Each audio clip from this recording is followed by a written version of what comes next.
So now for this part of the presentation, I'm going to be telling you in more detail about the postgraduate funding that we have available for students considering courses with us. So the funding that's available for UK students is devolved with 4 organisations responsible for assessing student finance awards, so it's regional funding. Students apply to the organisation that represents the region where they live pre-university or the organisation who funds your current undergraduate studies. So you can see the table at the bottom with a list of the pre-university residency and which funding organisation would be responsible for your funding as a postgraduate student. So I'm going to go through those different regions now to give you a bit more information. So first of all, we have students from Wales and the EU. So students from Wales and the EU, so that excludes the rest of the UK, with students ordinarily resident in Wales and those from the EU studying at Bangor University may be entitled to a combination of loan and grant as a contribution to costs while studying a postgraduate master's degree course. The total support available to an eligible student during the 2020-21 academic year is £17,489, and each Welsh or EU student will receive a minimum of a £1,000 grant. So here you'll see the table for students from Wales and the EU and how the funding works. So you'll see that it's based on taxable household income. So down the side there we've got different amounts of taxable household income, and then it will tell you how much grant you'd be able to apply for, the loan that's available, and then you'll see that the total for every student is £17,489. But your household income then decides how much of that total is via a grant. So a grant is non-repayable, and how much is available through a loan. So the loan would be the money that you would need to repay. And as I've already mentioned, regardless of what your household income is, everybody gets a minimum of a £1,000 grant in these circumstances. But if your household income is £59,200 or lower, then the grant is going to be higher than that £1,000. So you may be able to see your household income in that table to give you a rough idea about what the grant and loan ratio would be for the total amount that you're available to borrow for your postgraduate studies. Funding is available to full and part-time students undertaking their first postgraduate course. Support is allocated over the number of years that the course is studied, with funding capped in each academic year. So for example, if you're doing a 1-year course, you'll be getting £17,489 for that 1 year. But if you're doing a 2-year course, you'll be getting £8,744.50 per year for the 2-year course that you're studying on. A new bursary scheme is available to support students from Wales to continue with their postgraduate studies in Wales. The aim of the £2,000 Postgraduate Taught Masters Incentivisation Bursary Scheme is to increase the number of Welsh graduates who remain in or return to Wales to study a postgraduate master's degree in the following STEM subjects: science, technology, engineering, mathematics and medicine. A £1,000 postgraduate bursary is also available for those wanting to study 40 credits or more of their master's degree through the medium of Welsh. A new bursary of £4,000 for postgraduate students aged 60 or over. And all students who are eligible for these new bursaries will be contacted directly by the university in September, with the bursary to be applied as a fee waiver to reduce the cost of your tuition fees in most cases. So moving on to students who are from England. Students from England can apply for a non-means tested postgraduate loan of up to £11,222 as a contribution towards the cost of study. The loan amount is not affected by a student's taxable household income, so it differs greatly in this way in comparison to the students from Wales or the EU. Funding is available to full and part-time students undertaking their first postgraduate course, and support is allocated over the number of years the course is studied, with funding capped in each academic year. So again, if it's a 1-year course, you'll get £11,222, but if it's a 2-year course, you'll get £5,611 per academic year. Students from Scotland and Northern Ireland. So we only have the information available for students who started in September for these particular circumstances.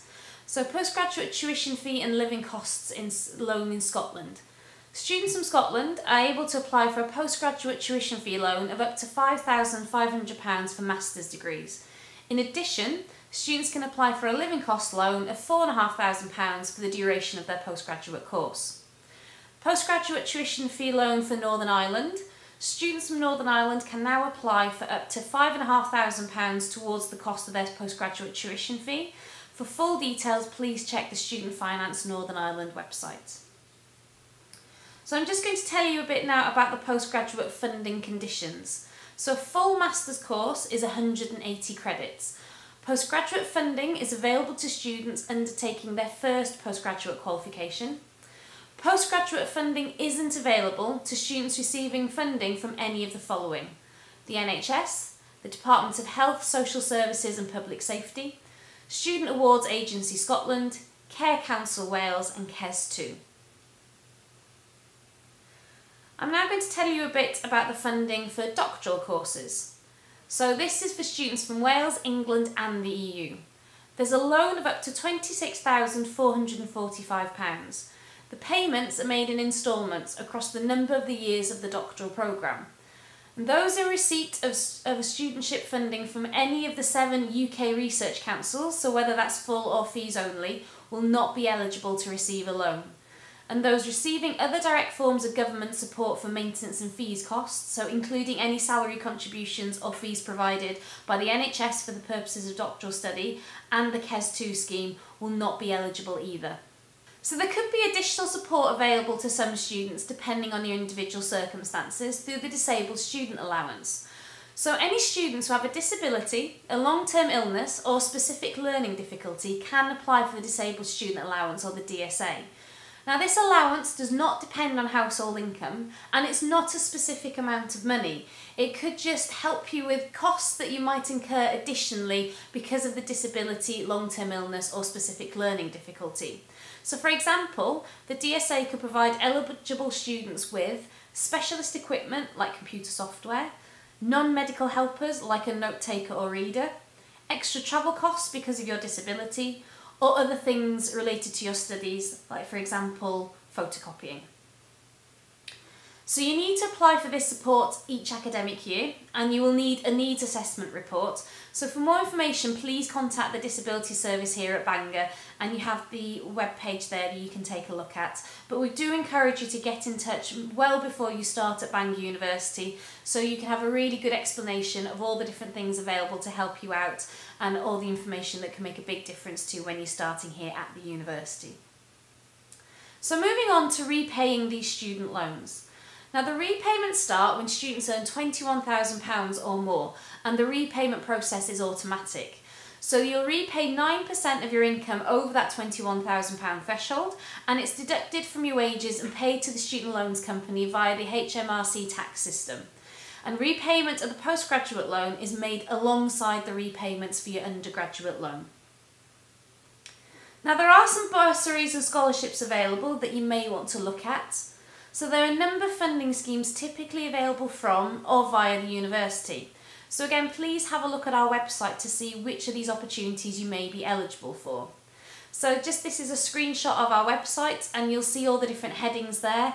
The university-based scholarships, students and bursaries, there are some for particular schools and departments, some for international students, there's some examples of external things that are out there. So please have a look at this webpage and click through and see if there's any there that you may be eligible for to help with the funding for your studies. So there's also possible funding from external organisations, charities and trusts, and as I've already said, we do have a heading or tab for that on our website. So again, have a look through there and it will give you access to more information about these potential external organisations which may be able to help you with the funding. And then if all else fails, the options for self-funding is again finding external sources of funding. So contact organisations whose focus is aligned with your own or with your personal circumstances or background, or there may be opportunities for employer sponsorship as well. If you can successfully argue that your study or research will result in extended knowledge or expertise in an area key to their growth, their development, their infrastructure, who knows, they may be willing to invest in you. So it's an important thing to look through and look into yourself. We also have access to the Alternative Guide to Postgraduate Funding online. So this has a considerable database of funding opportunities and comprehensive guidance and numerous tools to help you prepare a winning grant application. This access is free to all Bangor students and staff to use. So access at www.postgraduate-funding.com/gateway, and you can use your @bangor.ac.uk email address to create an account. But any non-Bangor students listening, you can use the PIN number 5614 to gain access as well. Now, just to give you an idea about the tuition fees at Bangor University, again, we encourage you to have a look at our website to see the exact fees for the courses that you're interested in. MAs start from £6,500, and MSc from £7,200 up to £12,250, an LLM from £7,250, an MA and MSc in the business school will range from £9,500 to £10,500, and an MBA at the business school is £13,250. And then you've also got our research degrees that will start from £4,395. Now, there are some exceptions. For example, the MBA Chartered Banker full programme is at £16,250. So like I said, have a look at our website to see the details of the fees for the course you're interested in. And just to make a note as well about spreading the cost, for most master's degrees you can pay the tuition fees in instalments if you'd prefer to do it that way. And just to end on information for part-time study, so those of you thinking of studying with us part-time rather than full-time, usually a pro rata fee is charged per year of study. Some of the bonuses with part-time study is it does allow you more opportunity to work and earn whilst you're studying. And other advantages of studying this way could also be you have more time to study privately, research topics more thoroughly, to think and to submit your essays in more time. And although the contact time is going to be the same for part-time students as it is for full-time students. So we hope you found that information useful and it's answered some of the questions that you have. But if after this presentation you still want to find out more, please get in touch with postgraduate advice on the email postgraduate@bangor.ac.uk and admissions@bangor.ac.uk. And if the questions that you have are specifically about the money aspects of things, we do recommend that you contact our money support unit on moneysupport@bangor.ac.uk. So good luck with your application for your postgraduate study and also researching your funding, and we really look forward to welcoming you here at Bangor University. Diolch yn fawr, thank you very much.